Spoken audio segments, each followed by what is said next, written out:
राष्ट्र निर्माण का बुनियादी शर्त था कि 400 रुपया से 1200 रुपया कर दो। और जब विधानसभा चुनाव 3 राज्यों में है तो वोट निर्माण के लिए 200 की राशि घटा दो, यात्रा होगी। तो ये राजनीतिक पेन किलर के अलावा कुछ नहीं है। अगर माँ बहनों बेटियों के प्रति आपको चिंता रहती तो आप मणिपुर जाते, मणिपुर में उस 2 बेटी से मिलते, उसकी पीड़ा को साझा करते। उसकी कलाई में कौन रक्षाबंधन बांधेगा? जिस ढंग की घटना हो गई वह मानसिक पीड़ा में होगी, अवसाद में होगी। इसलिए आदरणीय नरेंद्र मोदी जी, ये चुनावी पेन किलर आपका है, इसके और कोई भी नेतार्थ नहीं। एक सवाल। नमस्कार, आप न्यूज फॉर नेशन देख रहे हैं, मैं हूं आपके साथ वंदना। महंगाई को लेकर प्रधानमंत्री नरेंद्र मोदी को खूब सुनना पड़ता था। प्रधानमंत्री नरेंद्र मोदी ने बहनों को जो है रक्षाबंधन पर तोहफा दिया और अब गैस सिलेंडरों पर 200 रुपये सब्सिडी भी दिए हैं। हमारे साथ बात करने के लिए हैं जदयू के मुख्य प्रवक्ता पूर्व मंत्री नीरज कुमार। कैसे देख रहे हैं? अब तो आप लोगों के पास कुछ मुद्दा भी नहीं बचते जा रहे, क्या करेंगे आप लोग? आदरणीय नरेंद्र मोदी जी, दर्द भी आप ही देते हैं, दवा अभी भी आप ही देते हैं। 400 से 1200 सिलेंडर माथा पर लेकर करके भाजपा के नेता घूमते थे जब रेट दाम बढ़ता था तब। तो राष्ट्र निर्माण आपका मुंह से कहा हुआ वचन है, तो राष्ट्र निर्माण का बुनियादी शर्त था कि 400 रुपया से 1200 रुपया कर दो। और जब विधानसभा चुनाव 3 राज्यों में है तो वोट निर्माण के लिए 200 की राशि घटा दो। तो इसको हमारी समझ से ये पेन किलर है कि अभी तत्काल राहत हो जाएगा, क्योंकि व्यवहार में यह रहा है कि 400 से 1200 हुआ है, अब 1200 से 1000, तो चुनाव के बाद फिर 1200 से फिर 1400 की यात्रा होगी। तो ये राजनीतिक पेन किलर के अलावा कुछ नहीं है। अगर माँ बहनों बेटियों के प्रति आपको चिंता रहती तो आप मणिपुर जाते, मणिपुर में उस 2 बेटी से मिलते, उसकी पीड़ा को साझा करते। आदरणीय नरेंद्र मोदी जी, उसकी कलाई तो सुखी रह जाएगी, उसकी कलाई में कौन रक्षाबंधन बांधेगा? जिस ढंग की घटना हो गई वह मानसिक पीड़ा में होगी, अवसाद में होगी।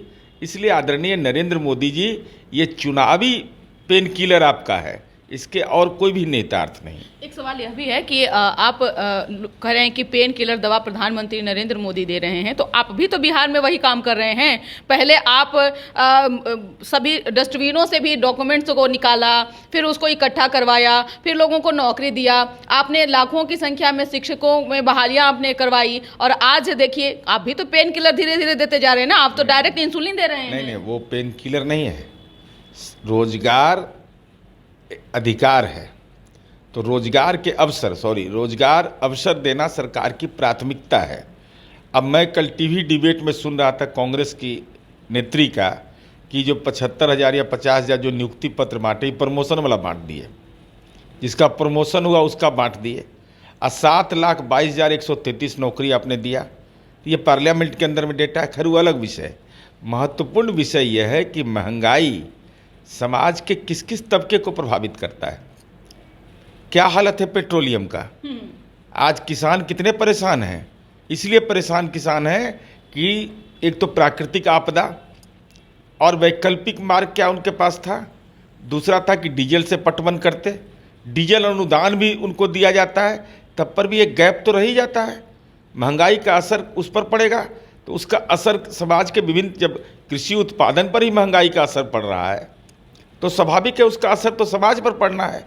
तो ये तात्कालिक, आप 400 से यात्रा शुरू किए थे तो 400 रुपया में सिलेंडर कर देते। लेकिन तो आप अभी बिहार में, आपने कहा कि प्रमोशन वाले को नियुक्ति पत्र दिया गया। बिहार में तो ऐसा था कि लोग नौकरी कर रहे थे, उन लोगों को बुला करके नियुक्ति पत्र दिया गया था। एक सवाल है। और दूसरी बात है, शिक्षकों को लेकर के जिस तरह से अभी हाय तौबा मचा हुआ है, सरकार खूब की भद पीट रही है, इसमें कोई दो मत नहीं है।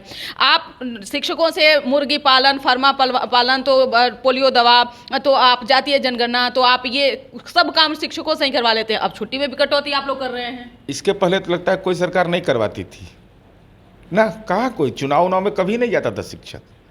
नीतीश जी के राज में शिक्षक जाने लगे, इसके पहले कहाँ चुनाव से कोई सरोकार नहीं। सब मंदिर में घंटी बजाता था, शिक्षक लोग मंदिर में घंटी बजाते थे। नहीं, अरे भाई ये सरकार का दायित्व है उस दायित्व में शिक्षक महत्वपूर्ण भूमिका में रहते हैं, ग्रामीण इकाई है वह। और यह स्कूल को बंद करके नहीं करवाया जाता है, तात्कालिक रूप से ये पूरे देश के अंदर होता है। ऐसा कोई बिहार अलग राज्य है भाई? अब जो जनगणना होगा भारत सरकार कराएगी तो उसमें तो तय कर देगी कि नहीं जाएगा शिक्षक। जरा हिम्मत है तो जरा बोलिए कि सरकारी कर्मी का इस्तेमाल नहीं करेंगे, बीजेपी के वर्कर कर देंगे जनगणना का काम। अरे ये दायित्व होता है, इस दायित्व को पूरा करना है आपको। और शिक्षकों की नियुक्ति का जहाँ तक सवाल है, तभी तो उत्तर प्रदेश से बच्चे का मैं वीडियो देख रहा था। वो बच्चे कह रहे थे कि योगी सरकार करती तो हमको यहाँ क्यों आना पड़ता। और ये देश सबका है। अब हमारे बिहार के बच्चे मणिपुर में नौकरी नहीं कर रहे हैं, जम्मू कश्मीर में नौकरी नहीं कर रहे हैं। शिक्षा के अवसर को, शिक्षकों की नियुक्ति के अवसर को इतने बड़े पैमाने पर कौन देश के अंदर कौन राज्य किया है? मुख्यमंत्री तो इतना सपना देखने लगे कि तो डोमिसाइल नीति ही खत्म कर दिए। महिलाओं को 35% आरक्षण उन्होंने दिया। ये कैसी आरक्षण है कि आप अदर स्टेट से भी लड़कियों को बुला करके आरक्षण दे रहे हैं? अरे भाई कहाँ से डोमिसाइल की बात आ जाती है? हम नहीं समझ पाते। देश का संविधान है, तब तो यही ना होगा कि कल बिहार का बच्चा नहीं जाएगा बेंगलोर में नौकरी करने के लिए। आरक्षण नहीं ना मिल पाता है। कैसे नहीं आरक्षण मिलेगा? नहीं। जब आप बिहार अब यूपीएससी है, यूपीएससी में तब कैसे नेपाल का गोरखा पुलिस कैसे भाग लेता था यहाँ? तो एक संविधान के तहत सबको अधिकार है नौकरी का अवसर का, नौकरी के अवसर का अधिकार है सबको। इसका आरक्षण जो 33% है वह मिलेगा महिलाओं को। वह बिहार की महिला होगी, यूपी की महिला होगी, अलग बात है, लेकिन वह देश का नागरिक तो है। जब देश का वो नागरिक है तो स्वाभाविक रूप से उसको अधिकार है। अब कोई कहे कि यूपीएससी में गुजराती का लोग भाग लेगा परीक्षा में, तो संभव है? भाई कानून कहता है, देश का संविधान कहता है। हाँ, संविधान के खिलाफ अगर आचरण हो रहा हो तो बात अलग है। शिक्षा विभाग ने जो डिसीजन लिया उस पर क्या कहेंगे? नहीं, शिक्षा विभाग ने, केंद्र सरकार जो मोदी सरकार है, शिक्षा का अधिकार अधिनियम 2009 जिसको केंद्र सरकार अक्षरशः मानती है, तो उसने ये तय किया कि प्राथमिक विद्यालय में 200 दिन का कार्य दिवस होगा, मध्य विद्यालय में 220 दिन का कार्य दिवस होगा।